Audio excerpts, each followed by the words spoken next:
Hello everyone, welcome to Nafi the Educator. It's me and Nafi. Yes, +1 improvement exam എഴുതി കഴിഞ്ഞ ആളുകൾക്കുള്ള 2-3 important അപ്ഡേറ്റുമായിട്ടാണ് ഞാൻ വന്നിട്ടുള്ളത്. അപ്പോൾ നിങ്ങൾ +1 ഇംപ്രൂവ്മെന്റ് എക്സാം എഴുതിയിട്ട് റിസൾട്ട് കിട്ടിയിട്ട് ഒരാളാണെങ്കിൽ നിങ്ങൾ എന്ത് ചെയ്യുക, ഈ വീഡിയോ അവസാനം വരെ കാണാം. മാക്സിമം ഫ്രണ്ട്സിലേക്ക് ഈ വീഡിയോ ലിങ്ക് ഒന്ന് അയച്ചു കൊടുക്കുക. നിങ്ങൾ 2-3 കാര്യങ്ങൾ കമൻറ്റ് ചെയ്യണം. +1 ഇംപ്രൂവ്മെന്റ് എക്സാം എഴുതിയതിന് ശേഷം റിസൾട്ട് വന്നപ്പോൾ നിങ്ങൾ ആഗ്രഹിച്ച റിസൾട്ട് തന്നെയാണ് കിട്ടിയത്. നിങ്ങൾ ഏതൊക്കെ വിഷയങ്ങളിൽ മാർക്ക് കൂടി എന്നുള്ളൊരു കാര്യം കൂടി നിങ്ങൾ എന്ത് ചെയ്യുക, കമൻറ്റ് ചെയ്യുക. അപ്പോൾ പല ആളുകൾ ഇപ്പോൾ ചോദിക്കുന്ന ചോദ്യമാണ്, സാർ ഞാൻ ഇംഗ്ലീഷ് 90 മാർക്കിന് എഴുതിയിരുന്നു, പക്ഷേ എനിക്ക് മാർക്ക് ഒന്ന് 85 മാർക്കായി. സാർ ഞാൻ ഫിസിക്സ് 40 മാർക്കിന് എഴുതിയത് എനിക്ക് മാർക്ക് ഒന്ന് 35 മാർക്കായി എന്നൊക്കെ പറഞ്ഞിട്ട് അവരെന്ത് ചെയ്യാണ്, ഭയങ്കരമായിട്ട് നമ്മളോട് സങ്കടം പറയുന്നുണ്ട്. അപ്പോൾ ഇംപ്രൂവ്മെൻറ്റിനും റീവാലുവേഷൻ ഉണ്ടെന്നുള്ളൊരു കാര്യം അറിയിക്കാനാണ് ഞാൻ ആദ്യം വന്നത്. റീവാലുവേഷൻ എങ്ങനെ അപ്ലൈ ചെയ്യാം, എങ്ങനെയാണ് റീവാലുവേഷൻ കൊടുക്കേണ്ടത്, ഏതാണ് റീവാലുവേഷൻ കൊടുക്കേണ്ടത്, ലാസ്റ്റ് ഡേറ്റ് എന്നിവരെ അപ്ലൈ ചെയ്യാം, അങ്ങനത്തെ കാര്യങ്ങളൊക്കെ ഡിസ്ക്ലോസ് ചെയ്യുന്ന ഒരു വീഡിയോ കൂടിയാണിത്. ഈ വീഡിയോ അവസാനം വരെ കാണുക. ഈ വീഡിയോ ഒന്ന് ലൈക്ക് ചെയ്യുക. ഇംപ്രൂവ്മെൻറ്റ് എക്സാം എഴുതി റീവാലുവേഷൻ കൊടുക്കാൻ ആഗ്രഹിക്കുന്ന നിങ്ങളുടെ ഫ്രണ്ട്സിലേക്കൊക്കെ എന്ത് ചെയ്യുക, വീഡിയോ മാക്സിമം ഒന്ന് ഷെയർ ചെയ്യുക. Once again it's me Nafi and welcome to Nafi the educator. അപ്പോൾ നിങ്ങളുടെ റീവാലുവേഷനുമായിട്ട് ബന്ധപ്പെട്ട ഇമ്പോർട്ടൻറ്റ് അപ്ഡേറ്റ് പറയാനാണ് ഞാൻ വന്നത്. അപ്പോൾ നിങ്ങളിവിടെ സൈഡിൽ നിങ്ങൾ കാണുന്നുണ്ടാവും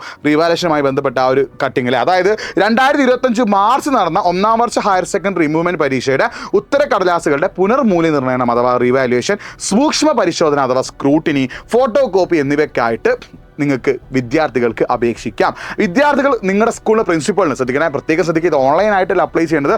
നിങ്ങളുടെ സ്കൂളിലെ പ്രിൻസിപ്പലിന് 12/5/2025, അതായത് 12/5 മെയ് 12-ാം തീയതി, അപ്പോൾ ഇന്നത്ര ദിവസം മെയ് 7-ാം തീയതിയാണ് അല്ലേ, അതായത് 12-ാം തീയതി തിങ്കളാഴ്ചയ്ക്ക് മുന്നേ ആയിട്ട് നിങ്ങൾ എന്ത് ചെയ്യണം, സ്കൂളിൽ സബ്മിറ്റ് ചെയ്യണം. അപ്പോൾ നിങ്ങൾ ശ്രദ്ധിക്കുന്ന കാര്യം, നിങ്ങൾക്ക് റീവാലുവേഷൻ ആണെങ്കിലും നിങ്ങൾക്ക് നിങ്ങളുടെ സ്ക്രൂട്ടിനി അഥവാ സൂക്ഷ്മ പരിശോധനയാണെങ്കിലും നിങ്ങൾക്ക് നിങ്ങളുടെ ആൻസർ പേപ്പറിൻ്റെ ഫോട്ടോ കോപ്പി ആണെങ്കിൽ വേണ്ടതെങ്കിലും നിങ്ങൾ ചെയ്യേണ്ടത് എന്താണ്, നിങ്ങളുടെ പ്രിൻസിപ്പലിന് 12-ാം തീയതി മെയ് 12-ന് മുന്നേ നിങ്ങൾ എന്ത് ചെയ്യണം, ഒന്ന് സബ്മിറ്റ് ചെയ്യണം എന്നുള്ളതാണ് ഏറ്റവും പ്രധാനപ്പെട്ട കാര്യം. പിന്നെ ഈ പ്രിൻസിപ്പൾ അതിനുശേഷം നിങ്ങൾ പ്രിൻസിപ്പലിന് കൊടുത്തതിന് ശേഷം പ്രിൻസിപ്പൾ എന്ത് ചെയ്യണം, 14-ാം തീയതി മുന്നേ ആയിട്ട് അത് അപ്ലോഡ് ചെയ്യേണ്ടതാണ്. അതായത് IExam മുഖേന ലിങ്കിലൂടെ അപ്ലോഡ് ചെയ്യേണ്ടതാണ്. അപ്പോൾ ഇതിൻ്റെ ഫീസും പറയുന്നുണ്ട്. പുനർമൂല്യനിർണ്ണയത്തിന് ഒരു സബ്ജക്റ്റിന് 500 രൂപയാണ്. സൂക്ഷ്മ പരിശോധന അഥവാ പുനർമൂല്യനിർണ്ണയം എന്ന് പറഞ്ഞാൽ എന്താണ്, നമ്മുടെ റീവാലുവേഷൻ ആണ്. അപ്പോൾ റീവാലുവേഷൻ അഥവാ പുനർമൂല്യനിർണ്ണയത്തിൻ്റെ ഫീസ് എന്ന് പറഞ്ഞാൽ എത്രയാണ്, ഒരു സബ്ജക്റ്റിന് 500 രൂപയാണ്.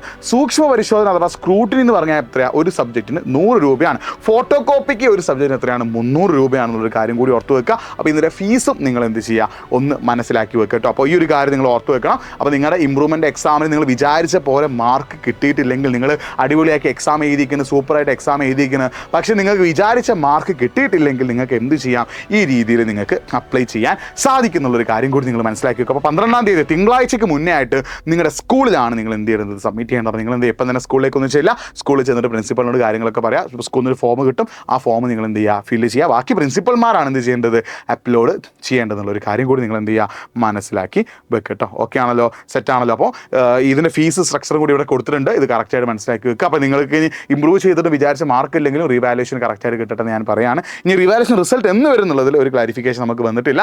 എന്തായാലും നിങ്ങളുടെ +2 റിസൾട്ട് വന്നതിന് ശേഷമായിരിക്കും മിക്കവാറും വരാൻ ചാൻസ് എനിക്ക് തോന്നുന്നത്. ചിലപ്പോൾ വളരെ റെയറായിട്ട് മാത്രം +2 റിസൾട്ടിന് മുന്നേ എന്ത് ചെയ്തേക്കാം, റീവാലുവേഷൻ റിസൾട്ട് വന്നേക്കാം. എന്തായാലും നിങ്ങളുടെ +2 റിസൾട്ട് മെയ് 21-ാം തീയതിയാണ് വരിക എന്നുള്ളൊരു കാര്യം കൂടി അറിഞ്ഞു വെക്കുക. അപ്പോൾ ഇത് അറിയാത്ത ഫ്രണ്ട്സിലേക്ക് മാക്സിമം വീഡിയോ ലിങ്ക് അയച്ചു കൊടുക്കുക. ഇത്ര അപ്ഡേറ്റ്സിനായിട്ട് നാഫി ദി എഡ്യൂക്കേറ്റർ എന്ന എൻ്റെ യൂട്യൂബ് ചാനൽ ഒന്ന് സബ്സ്ക്രൈബ് ചെയ്യുക. മറ്റൊരു വീഡിയോയുമായിട്ട് വീണ്ടും കാണാം. It's me Nafi signing off. By.